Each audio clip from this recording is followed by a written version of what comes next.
নমস্কার বন্ধুরা, welcome to ST unique sports.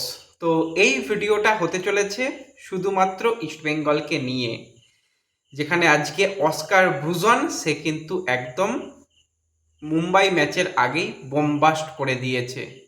হ্যাঁ, এটা হওয়ারই ছিল, এটা হচ্ছে এবং এটা হতে চলেছে। এবং মিগুয়েলেরও যে শাস্তি কমবে, যে সেটা তোমাদের জানিয়েছিলাম অনেক আগেই আমাদের চ্যানেলের তরফ থেকে। তো সেটা নাও ইটস অফিসিয়াল। তো ওভারঅল আলোচনাটা রয়েছে ইস্টবেঙ্গলকে নিয়ে, খুবই গুরুত্বপূর্ণ হবে। পুরো ভিডিওটা দেখার অনুরোধ করলাম। ভিডিও ভালো লাগলে লাইক তো করো, আর পারলে একটু শেয়ার করো, তাতে আর যাই হোক ইস্টবেঙ্গলের কিছুটা হলেও হয়তো ভালো হবে। কারণ খোলামেলা একটা আলোচনা, যতটা আপডেট আমাদের কাছে রয়েছে পুরোটা তোমাদের সঙ্গে শেয়ার করা। তো খুবই গুরুত্বপূর্ণ ভিডিও হবে, তো পুরোটা দেখো। তো প্রথমেই আমরা কথা যদি বলি, তো আইএসএল নিয়ে, আইএসএল শেষ হতে চলেছে। 13টা ম্যাচ উইক, 11 নম্বর ম্যাচ উইক চলছে, আর দুটো ম্যাচ উইক বাকি রয়েছে। সেখানে যা যা টিমের যা যা খেলা বাকি রয়েছে সেগুলো হবে। এবং মে মাসের আজকে মনে হচ্ছে 3 তারিখ, কালকে 4 তারিখ, তারপরে 3-5 তারিখ খেলা রয়েছে ইস্টবেঙ্গলের। তো তার আগে ইস্টবেঙ্গলের কোচ আজকে বেশ কিছু বার্তা দিয়েছে। তো এই মাসের পরে আইএসএল তো শেষ হয়ে যাচ্ছে। ইন্ডিয়ান ফুটবলের ভবিষ্যৎ কি, কারো যদি জানা থাকে প্লিজ কমেন্টে জানিও। আমার জানা নেই, এটা হচ্ছে আসল কথা। এখান থেকেই শুরু করি, যে ইন্ডিয়ান ফুটবল সামনের দিকে কিভাবে এগোবে আমরা কেউ জানি না। ফ্যান কোডের তরফ থেকে এক ধরনের বিট করা হয়েছিল, আরও বিদেশের কিছু কোম্পানিদের তরফ থেকে তাদের মতন করে বিট করা হয়েছে। এখনও পর্যন্ত এআইএফএফ কোনো সংস্থার সঙ্গে জোট বাঁধতে পারেনি। ক্লাবরা যা বলছে সেগুলোও মেনে নেওয়া সম্ভব হচ্ছে না। ক্লাবরা আদেও দল চালাবে কিনা, বেশ কিছু ফ্র্যাঞ্চাইজি দল, তারাও রীতিমতন ডাউটে রয়েছে। সব কিছু মিলিয়ে মিশিয়ে দেখতে গেলে আমরা সেই যখন জানুয়ারি মাস, নভেম্বর, ডিসেম্বর মাস আমরা যেরকমভাবে কাটিয়েছি, যে একটা অন্ধকার পরিবেশ, কি হবে সামনের দিকে কিছুই জানি না, তার মাঝখানেই একটা হালকা করে দেশলাই কাঠি জ্বালানো হয়েছিল 13টা ম্যাচের লিগ। লিগ শেষ হয়ে যাচ্ছে, আবারও ভারতীয় ফুটবল কি হবে আমরা কেউ জানি না। আমি তো জানিই না যে কি হচ্ছে না হচ্ছে। হয়তো তোমরা অনেকে অনেক রকম আপডেট তোমাদের কাছে থাকে, তোমরা তোমাদের মতামত জানিও যে তোমরা আদেও সঠিক কি হচ্ছে তোমরা জানো কি। কেউ জানে না ভাই। এখনও এআইএফএফ এর সভাপতি কল্যাণ চৌবে থাকবে। কল্যাণ চৌবে থাকলে রিলায়েন্স তো আসবে না। ফ্যান কোডের কাছে ভাই অত টাকা নেই যে একটা বিরাট বড়োভাবে লিগ চালাবে। ফ্যান কোড এইভাবেই লিগ চালাবে, এটাও যে খুব খারাপ হচ্ছে সেরকম নয়। আমাদের দেশের র্যাঙ্কিং অনুযায়ী, খেলার ধরন অনুযায়ী ফ্যান কোড আমাদের জন্য অনেক ভালো কিছু করছে, এর থেকে ভালো কিছু হয় না। আর যে বিদেশের সংস্থা আসবে তাদের বিশ্বাস করে যদি করা হয়, তো ভাই পিছনে বাঁশ দিয়ে তারা বেরিয়ে যেতে পারে, এটুকু বলতে পারি। কারণ তাদের সঙ্গে মিলেমিশে কাজ করতে গেলে হ্যাঁ, এআইএফএফ এর কিছু প্রফিট হবে, ক্লাবরা ভেসে যাবে, ক্লাবদের ফ্র্যাঞ্চাইজি ফ্রি মোটা টাকা দিয়ে খেলতে হবে, আখেরে তারা লাভ পাবে না। ব্রডকাস্টিংয়ের থেকে টাকা আদৌ পাওয়া যাবে কিনা কেউ জানে না, সব মিলিয়ে জটিল পরিস্থিতি। এর মাঝখানে তোমরা সকলেই জানো যে 31শে মে হচ্ছে এমন একটা দিন যেখানে প্রফেশনাল ফুটবল প্লেয়ারদের কন্ট্রাক্ট শেষ হয়, এবং তারপরই নতুন করে সামার ট্রান্সফার উইন্ডো ওপেন হয় নতুন ফুটবল সেশনের জন্য। এবং তোমাদের কিছুদিন আগেই জানিয়েছিলাম কোচ অস্কার ব্রুজনের কন্ট্রাক্ট রয়েছে, এমনকি অনেক প্লেয়ারের কন্ট্রাক্ট বাকি রয়েছে 31শে মে 2026। অনেক দিন আগে একটা আমরা ভিডিও বানিয়ে দিয়েছিলাম, হয়তো 10 দিন আগে হয়তো হবে, যে ইস্টবেঙ্গলের সাথে আর বাকি প্লেয়ারদের কন্ট্রাক্ট কতদিনের, কোচ আদেও থাকবে কি, বিদেশি প্লেয়াররা আদেও থাকবে কি, সেরকম একটা কিন্তু আমরা ভিডিও বানিয়েছিলাম। সেখানে তোমাদের বলেছিলাম যে দেখো ভাই, যে জিনিসটা সামনের দিকে আসছে খুব খারাপ। কারণ কিছু কিছু জিনিস তো আমাদের কাছে অনেক আগে থেকে আপডেট থাকে, সামনের দিকের পরিস্থিতি ভালো নয়। তো সেক্ষেত্রে গুরুত্বপূর্ণ প্লেয়ারদের ধরে রাখতে হবে। ইস্টবেঙ্গলের সাথে বেশ কিছু প্লেয়ার, সবথেকে গুরুত্বপূর্ণ প্লেয়ারদের কন্ট্রাক্ট এই 2026-এ গিয়ে শেষ হচ্ছে। যেই দলটা এবছরে ডুরান্ড কাপে দুর্দান্ত, আইএফএ শিল্ডের ফাইনালিস্ট, সুপার কাপের ফাইনালিস্ট, সেই দলটা আর যাই হোক একটা ভালো দল। হ্যাঁ, চ্যাম্পিয়নশিপে গিয়েও তাদের চ্যাম্পিয়ন সেই লাকটা নেই। ফুটবলের বিশাল গুরুত্বপূর্ণ লাক প্রয়োজন হয়, সেই লাকটা আসেনি। কিন্তু তাদের পরিশ্রম, তাদের খেলার ধরন, তাদের একদম নিচের তলা থেকে ধীরে ধীরে ধীরে ধীরে উপরের তলা পর্যন্ত আনতে পেরেছে কোচ অস্কার ব্রুজন। এবার প্রত্যেকটা মানুষই তো প্রফেশনাল, প্লেয়ার বলো, কোচ বলো, কোচিং সাপোর্ট স্টাফ বলো, যে কেউ সবাই প্রফেশনাল। তো সেক্ষেত্রে অস্কার ব্রুজনের কাছে অলরেডি বেশ কিছু বড় জায়গার অফার রয়েছে।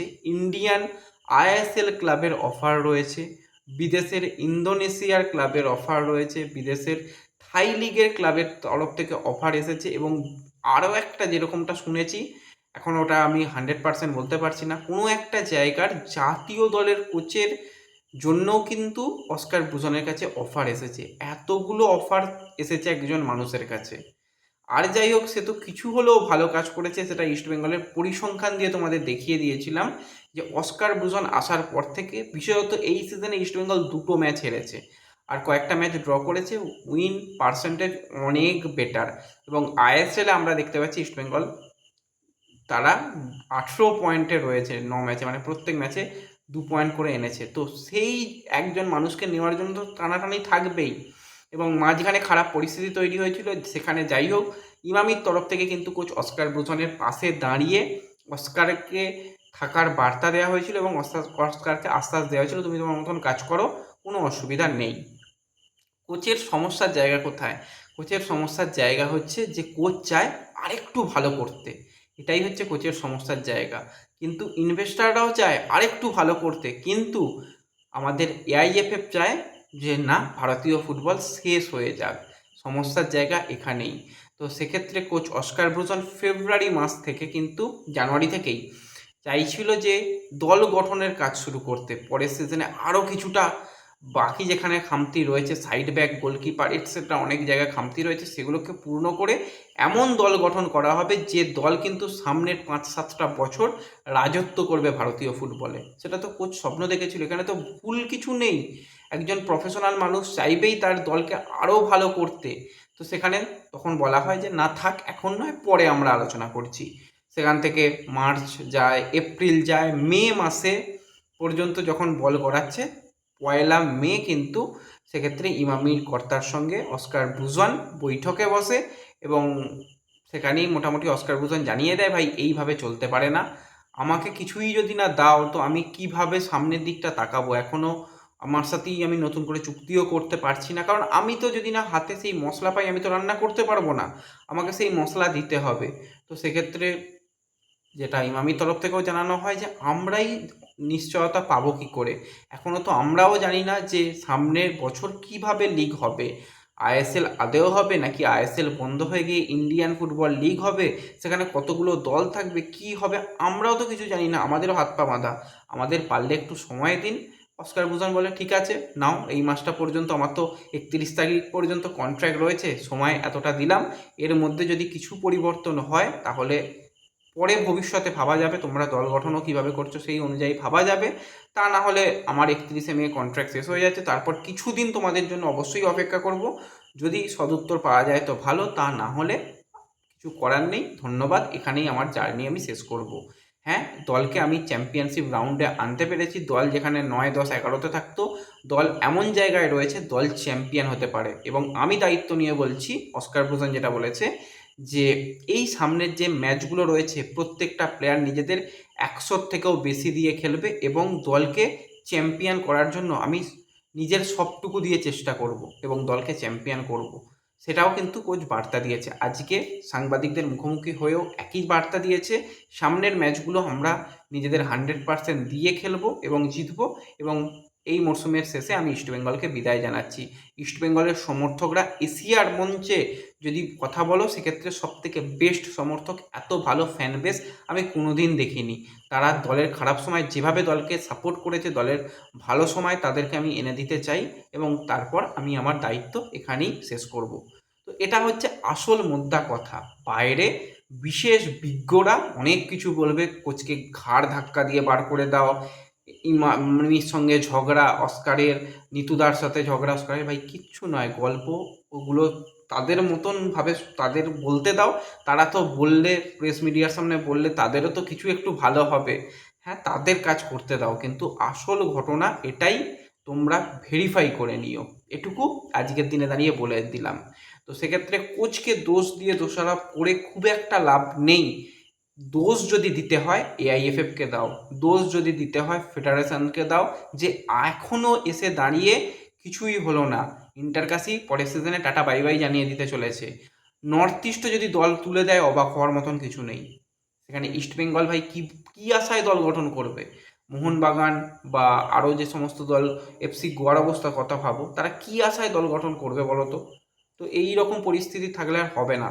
পারলে কথা তোলো, গলার জোর আছে, হাতে ফোন আছে, তোমরা সোশ্যাল মিডিয়ায় সবাই অ্যাক্টিভ মানুষজন সোশ্যাল মিডিয়ায় এই বিষয়টাকে নিয়ে কথা তোলো যে হ্যাঁ, দ্রুত পরবর্তী বছরের পরবর্তী মরশুমের যে লিগের সূচি বা কী পরিকল্পনা রয়েছে জলদি করা, আইএসএল শেষ হওয়ার আগেই করা। আইএসএল এর পরও যদি সেই জিনিস চলে ভাই, আসতে বছরও আবার হবে, ওই একই রকম হবে বা তার থেকেও খারাপ হবে। তো কোচকে খুব একটা দোষ দিয়ে লাভ নেই। কোচের মন্তব্য জানিয়েছে, কোচ এখনও চায় ইস্টবেঙ্গলে থাকতে, কোচ কোনো জায়গায় সাইন করেনি, কোচের কাছে ভালো ভালো অফার রয়েছে। আমিও চাই না যে এই দলটা ভেঙে যাক। এই দলটা একটা স্বপ্নের দল। আমি সেই 2021-22 সিজন থেকে কন্টেন্ট করছি, ভিডিও বানাচ্ছি, আপডেট শেয়ার করছি। এত ভালো দল এই লাস্ট কয়েকটা বছরে দেখিনি। এই দলটা স্বপ্নের দল। এই দলটা ভেঙে গেলে ভাই ভীষণ কষ্ট পাবো। তো দলকে বাঁচাও। কোচ আসবে, কোচ যাবে, আমার কোচ নিয়ে অতটা মাথা ব্যথা নয়, দলটাকে বাঁচাতে হবে।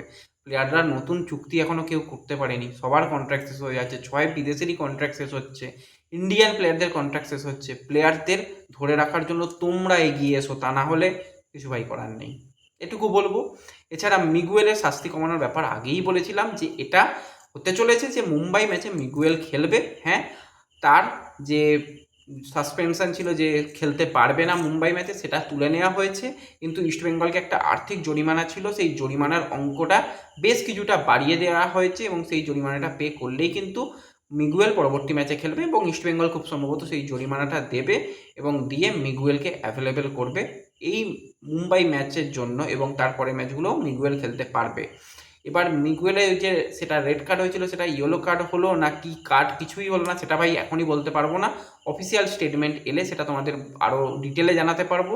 তো দেখতে গেলে এটা ইস্টবেঙ্গলের জন্য একটা সুখবর যে মিগুয়েল ফিরছে। ইস্টবেঙ্গল আরও কিছুটা হলেও তারা পজিটিভ অ্যাপ্রোচে যেতে পারবে, আরও অ্যাটাকিং ফুটবল খেলতে পারবে। পুরো ডিটেল বিষয় নিয়ে আলোচনা করলাম তোমাদের সঙ্গে। যদি ভিডিও ভালো লাগে অবশ্যই লাইক করে দিও, ভিডিও ভালো না লাগলেও একটু শেয়ার করে দিও, সবাই যেন বিষয়গুলো জানতে পারে এবং জেনে যেন অন্তত প্রতিবাদটুকু করতে পারে। এটুকু তোমরা করো। দেখা হবে পরবর্তী ভিডিওতে। ধন্যবাদ।